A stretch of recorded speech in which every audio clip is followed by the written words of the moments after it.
ഒരു ദിവസം വൃന്ദാവനത്തിൽ രാധയും ഗോപികമാരും യമുനാ തീരത്ത് പൂക്കൾ പറിക്കുകയായിരുന്നു. പെട്ടെന്ന് ദൂരെ നിന്ന് കണ്ണൻ്റെ പുല്ലാങ്കുഴൽ നാദം കേട്ടു. ആ സംഗീതം കേട്ടതും രാധയുടെ മനം തുടിച്ചു.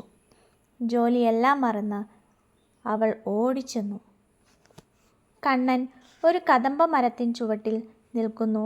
ചുറ്റും മയിലുകളും പൂക്കളും പശുക്കളും ആ നാദത്തിൽ ലയിച്ചിരിക്കുന്നു. രാധ ചോദിച്ചു, കണ്ണാ, നിന്റെ ഈ പുല്ലാങ്കുഴലിന് എന്തു മായാജാലമാണ്? കേൾക്കുന്നവരെല്ലാം നിന്നിലേക്ക് ഓടി വരുന്നു. ഭഗവാൻ ചിരിച്ചുകൊണ്ട് പറഞ്ഞു, രാധേ, ഇത് എൻ്റെ പ്രണയത്തിൻ്റെ നാദമാണ്.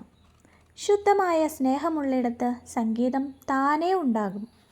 നീയും ഞാനും രണ്ടല്ല, ഒരേ ആത്മാവിൻ്റെ രണ്ട് ഭാവങ്ങളാണ്. അത് കേട്ട് രാധയുടെ കണ്ണുകൾ നിറഞ്ഞു. പ്രണയവും ഭക്തിയും ഒന്നാണെന്ന് അന്ന് അവൾ തിരിച്ചറിഞ്ഞു.